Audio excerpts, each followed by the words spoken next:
Hello, so welcome to another reading vlog. This week I'm going to be trying to finish off my July TBR, even though, to be honest, today is the last day of July, so we are not really behind because this is what I planned, but like, was it a good plan? Who knows?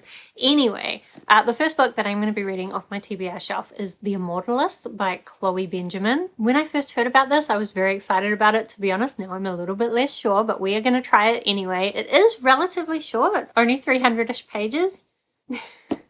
Oops, my neighbor cat's here. I've got to let him in or he's just going to keep meowing. Hang on. Anyway, what was I saying? This is not that long. I think what it's about is some brothers and sisters, and they see some traveling psychic who tells them about when they're going to die, or like the dates of their deaths, and then it kind of just follows along with what happens in their lives as a result, and like ask the question, I think, as to whether it was always their destiny or whether the decisions they made as a result, hearing this prediction, is what caused things to happen. Really, I don't know that much about it. I've heard mixed reviews, but I'm interested in the concept, so we will see. The other thing that I am doing this week is I am going to be finishing off The Wheel of Time. It's amazing. I feel like I've been reading it forever. To be honest, the whole thing has been a bit of a slog for me. Like, hello, Pussycat. Pussycat is wondering why I am talking to a camera and not petting him, which honestly is a great question.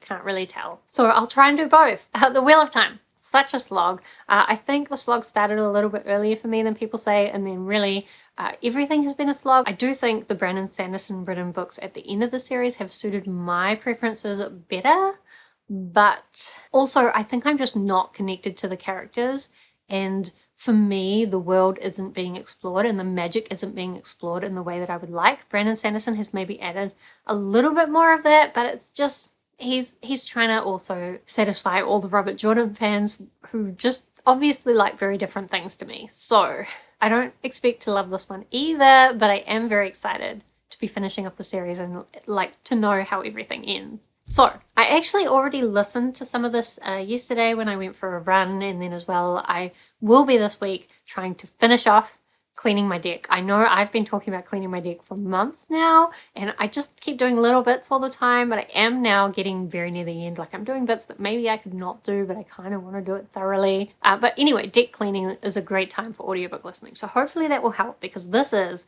a 42-hour audiobook. It's really long. And so I did yesterday listen to, how much? I actually listened to 6 hours and 43 minutes of it, and you might think, well, that's heaps, but as I said, 42 hours, so percentage-wise, I'm 16% of the way in. Also, I'm only on chapter 5, because the prologue was 3 hours long. What the fuck? The pussycat is looking at the camera, like, wondering what it is. Can you see it? Anyway, so far what has been happening in the Wheel of Time final book? I'm a little bit worried I'm not going to like it, because we are working up towards this final battle. And there's a lot, the prologue was a lot of like minor characters that, again, I just don't care about. But there is also, I guess at this point, there's a plan that Rand has, and a plan, it's basically the boys versus the girls. The boys kind of are going along with Rand's plan mostly, but the girls think that that's not what they should do, or at least maybe some of them are starting to come around to it, but they still think you ain't got it right, mate. So I think really the focus of this last book is going to be these two sides hopefully coming together to fight the Dark Lord and like overthrow him and make everything great again, because it seems like the whole thing is about whether men and women can work together, and maybe the failures in the past have been because they weren't able to. And really, like, this whole book series, the way that Robin Jordan writes the men's approach to women does kind of drive me crazy, and all his strong woman characters feel very sameish to me, even though maybe you could argue they're not. Or maybe in these last books with Brandon Sanderson at the helm, they have started to be more clearly different. But also, so far, we did get a little bit of like the situation between Rand and the three girls, and I still don't really like that either. So anyway, lots of things I still don't really like that I've never liked about the Wheel of Time, but like, I'm not minding it as I'm reading it. Like, I've read, as I said, nearly 7 hours worth, and like, I haven't really been bored. Like, I haven't been super engaged either, but I haven't been bored and like tuning out. So there's hope. There's hope. I just hope there's not too much battle stuff. But I really don't understand how I'm still going to have like another 30 hours to read. Just end it. Just tell me how it ends. That's all I want from this book. That's all I want.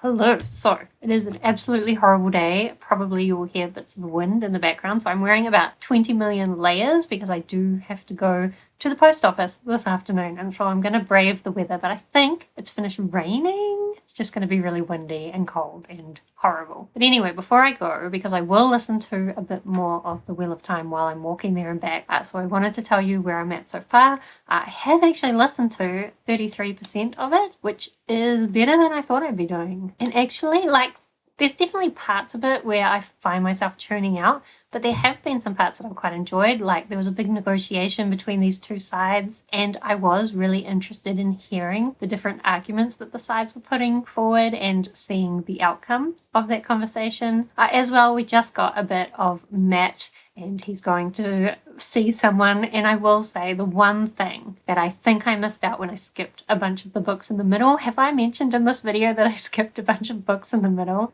Basically, if you don't know, I read up until book 8 and at that point it was such a slog. So I just read the plot summaries online from book 8 until book 10.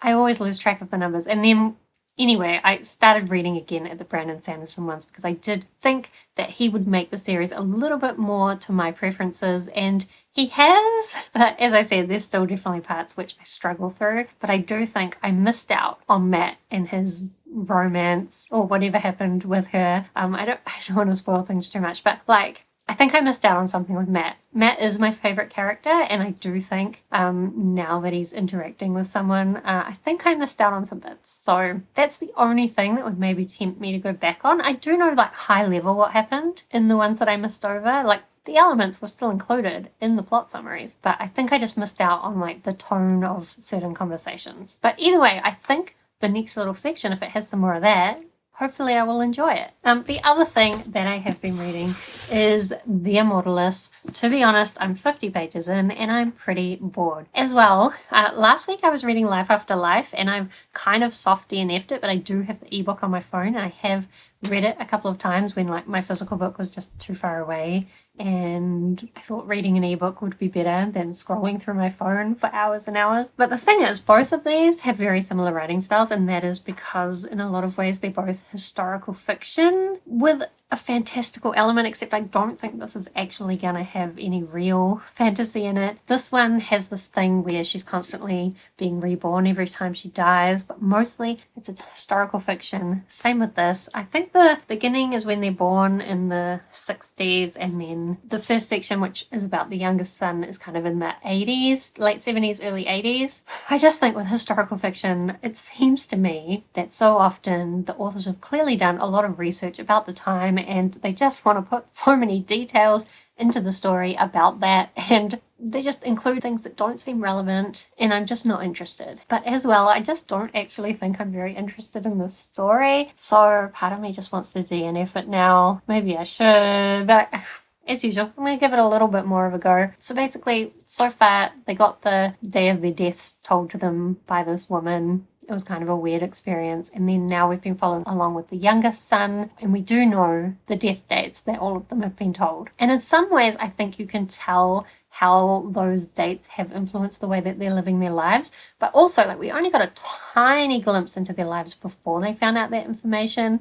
And I kind of feel like from that glimpse, you can still see that elements of their personality are feeding into the way they're acting as well, like just as much as this day of their death. So I am really struggling to see the point of it. Also, this first section, the youngest son, basically, he's gone to San Francisco. He is a gay man and he's just trying to find out about it. Obviously, early 80s, that was a hard life. And it's not that enjoyable to read about. Maybe it's educational, but like if I wanted I do read books to expand my mind and to learn things, but like if I really wanted to learn about history, I would read a history book. I don't want to know.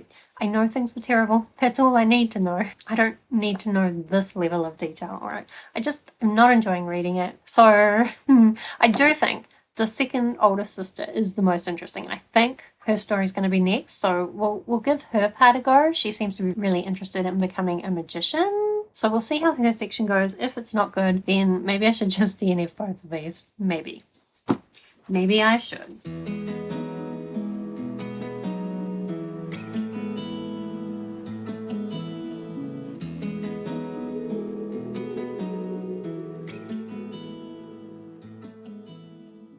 Hello. So very annoyingly, I have lost my memory card for my camera. I'm using my backup one, or like my older, smaller memory card. Luckily, I had taken everything off the memory card, so at least I haven't lost any footage, but like, where is it? It's driving me a bit crazy trying to figure out where I could have put it. I remember seeing it, but anytime I start thinking about where is it, I start looking again, but we just looked for ages. I don't know. It must be somewhere though. It must be. Anyway, let me update you on my reading. Firstly, I will start with The Wheel of Time. I am actually nearly 60% of the way through now. And like, I'm not minding it. Definitely Matt's introduction back into the story. Like, I feel like he was there in the last few books, and he was doing important things, but like now he's playing a very significant role, and it's kind of like, for a long time, all the main group members were separated, and now they're interacting a lot more, and Matt has really been brought back into things, which I am really enjoying, because as I said, he is my favorite character. As well, like, I feel like everything's kind of coming together. There was one part where one of the characters basically goes through some of the original prophecies, and you can see how the things that have happened have like linked into those prophecies. So I'm really expecting a happy ending at the end of this book. That's what I'm expecting. And so far it seems like that's the way it's leading, that things will be difficult, but overall the good guys will win. I can't see how this book series would end any other way. But there have been some surprises along the way. I don't think any of those surprises are going to be like actual problems in the long run, but you never know, I guess. I mean, so far in this book series as well, there have been like relatively low casualties, like not many character deaths given how many characters there are, and also some of those character deaths didn't really stick. So I don't know, I'd almost be surprised if any of our main characters die in this final battle, but I guess we'll see. Like, as far as I guess I'm talking mostly about the plot, which I can't say much about because it's spoilers, but in terms of the writing style, I do feel like things are quite fast paced at the moment. There's still bits that like relatively are slow compared to a lot of books, but for the Wheel of Time, things are going quite fast paced now, and like everything's falling together. So I did realize though that I need to read the remaining 17 hours by Monday morning, because that's when my library book is going to return itself, and there's somebody waiting to listen to it, so I can't renew it. So I think I can do it though. I think I can do it. I've actually bumped the speed up a little bit, and it's not making too much of a difference. So I think I can get through the whole thing. I hope so, because I don't know what I'm going to do if I can't, because I don't think I like this book series enough to buy the audiobook, and otherwise I'll have to wait until this other person listens to the whole thing, which surely would take them a long time. Anyway, the other thing that I did do is last night I did read the youngest sister's part of the story, and I think I finished the younger brother's bit as well since I last talked to you. But anyway, when I got to the end of her part, honestly, I felt really mad at this story. Like, I know the whole point is that this prophecy was made and they were looking at the impacts on their life, but I feel like the impact that it had on the youngest sister was like way too obvious and like explicit. Like, I was expecting this book to be like asking a lot of questions and not really giving answers, and I guess it is still kind of open, but also it was awful. Both the characters that we've read the stories of so far have been just so self-destructive and like such active participants in their downfall, and even though maybe it's realistic, I just don't enjoy reading that. I did like her doing her magic thing and like finding some success and also struggling in other ways. Like, I didn't mind that, but then it just took the struggles way too far. And same with the brother. Like, it was quite predictable what happened with that, and I think it's really leaning into the idea that it's better to have loved and lost than never loved at all, or like it's better to have lived and lost than never lived at all. And I guess we'll see whether the next two stories continue to support that message. But also, like, do I want to read the next two stories given how angry that last one made me? I don't know. And also, like, these first two parts have really made me dislike the two older siblings. So again, not that excited to read their story. And also, I just think the biggest trouble I have with this is the writing style. It's so similar to Life After Life in that It's like really deep into the details, but also it's like skipping over things. So you're like deep diving into the details and then you skip to the next kind of significant event, and it kind of will like skate through multiple bits of timeline within a single paragraph, and then it'll spend like quite a long time in one bit. And it's just, I don't know, I find the pacing quite unengaging and difficult to get into. But I think it's just because it's a very different writing style than I would normally read. But maybe there's a reason for that. Pick it up from the top, hit restart. So far it's been so hard to live, but lately something in me changed. Let it go, let it be. Don't fight your way back in. Let me go, let me be. It's time that we begin. Welcome to a new life. Dripping in gold, that's nice. Welcome to a new life. Everything feels so right. Hello, so I have done it. I have finished The Wheel of Time. I cannot believe it. I do feel like proviso, like I've finished it.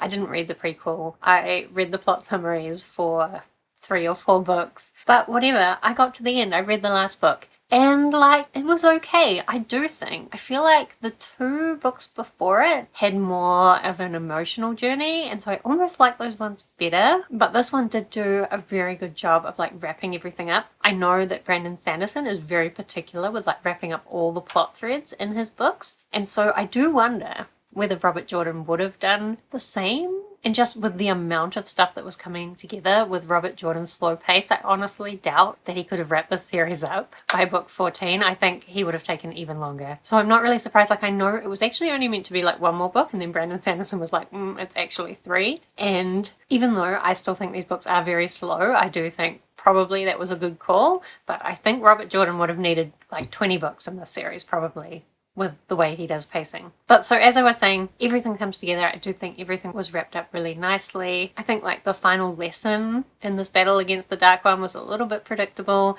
and there was definitely like a lot of this big final battle. So there's kind of, the battle is one part all these armies coming together in a war, and then as well you've got kind of more of an intimate battle with the Dark One. And I think actually the fact that the intimate battle was like interspersed with these big battle scenes, or like the army scenes, did take away from that emotional impact of that final lesson. It's very hard to talk about this without spoiling it. I'm probably still doing minor spoilers, but not too bad, hopefully. I think as well with the army stuff, it wasn't as bad as maybe I could have found it, because I don't mind the way Brandon Sanderson approaches army kind of scenes, and as well like we're mostly following the leadership and like dealing with these different betrayals and like surprises that are happening. So it's not so much about the fighting, although there were a few actual fight scenes, which, to be honest, I probably didn't listen to the details of them that much. I was just waiting for like, what's the outcome of this? Because it's the outcome that's important. Anyway, I think the last book was a good last book for the series, but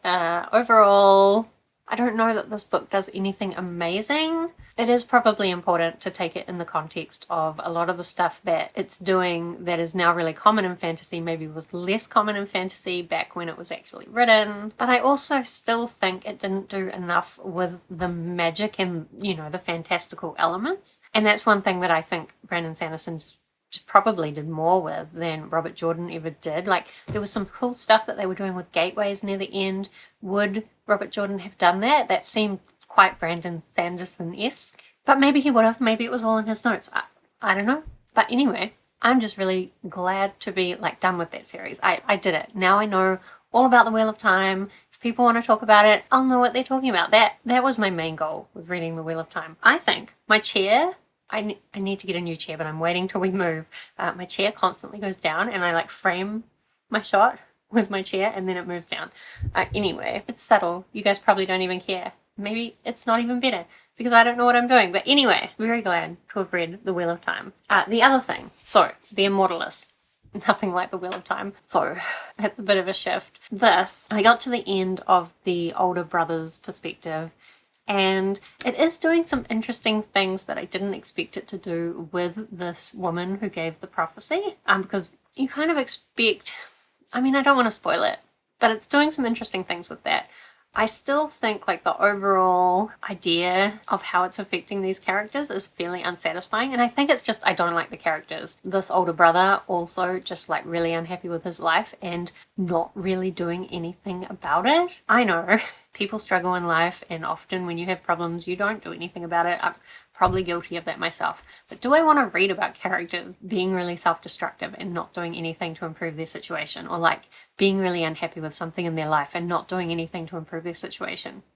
No, I don't want to read it. So I think if it wasn't for this thing that's happening with this lady who gave the prophecy and like learning more about that, I'd probably DNF. However, I've only got one more section left to go, and I think that the older sister is involved somehow in like investigations into like extending people's life, or like trying to invent immortality. I really wish the scientists would hurry up with that, because I know a lot of people don't want to live forever, but I could do it. I could do it. I think I'm going to read the end of this just because of that. And I'm not that far away. I'll probably, if I put some time aside today, and it's a kind of a grey, shitty day today, so I can probably do it. I do think, like, I'm still fighting with myself about whether I properly DNF the book from last week's vlog. So I feel like I'm really bad at DNFing things that maybe I should DNF. And I'm also realizing I've put a lot of, like, historical-ish fiction on my TBR this month, which I don't really like. So what am I doing this month? I don't know. I'm kind of hoping I will DNF something.